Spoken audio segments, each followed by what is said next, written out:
Welcome. Today I will be presenting an alternate history timeline I came up with, answering the question, what if Austria-Hungary federalized? This is my first serious video on this channel, so any constructive feedback is appreciated. The Austrian Empire was large, spanning from Switzerland all the way to the Carpathian Mountains, and it encompassed at least 11 diverse ethnic groups, including Austrians, Hungarians, Poles, Czechs, Ukrainians, Slovaks, Slovenes, Croats, Serbs, Italians, and Romanians. Unfortunately, all of these cultures and all of this land was controlled by the Habsburg monarchy, with little to no representation for the diverse ethnic groups. So when a wave of revolution struck Europe in 1848, it isn't surprising that the Hungarians, the second largest ethnic group in the empire, rebelled against the Habsburgs. By 1849, the Hungarians had lost the war, but eventually a compromise was made. The Austro-Hungarian Compromise of 1867 established the dual monarchy of Austria-Hungary, which was a military and diplomatic alliance of two sovereign states, as stated by Wikipedia. However, what if the compromise had a different conclusion? What if the Austrian Empire had federalized?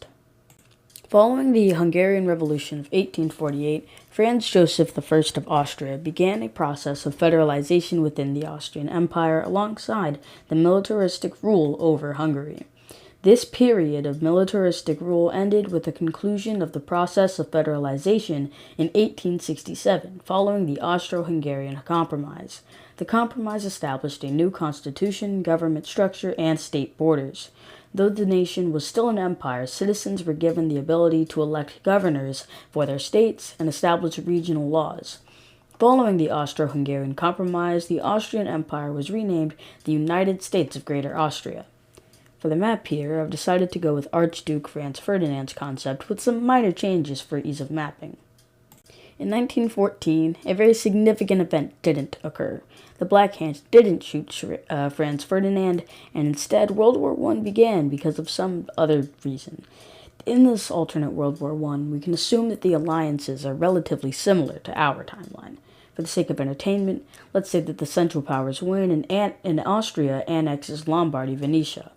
This allows for a prosperous period known as the Roaring Twenties, followed by the Great Depression in the 1930s, which would see major economic downturn. Continuing our story, World War II broke out in 1939 when a highly nationalistic and militaristic France invaded Germany. The war lasted until 1945, with the surrender of France and its allies. Though Austria was victorious, the war had stripped them of resources and morale, and much of the empire had been blown to shreds. By 1950, the United States of Greater Austria had collapsed into Czechia, Slovakia, Hungary, Transylvania, Czechland, Yugoslavia, and Vojvodina.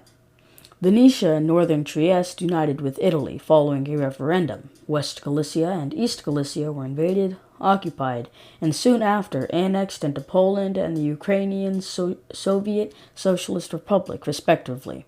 Czechia and Slovakia were infiltrated by Soviet agents, and following the coup, both nations fell under Soviet puppetry. Austria and other Germanic states unified with the German Empire following a referendum, and a dual monarchy between the Habsburgs and Hohenzollerns was established. Thanks for watching. Let me know in the comments if you enjoyed this video, and remember to like and subscribe to see part 2, where I will present the Cold War and post-Cold War relations of this timeline's Central Europe and Balkans.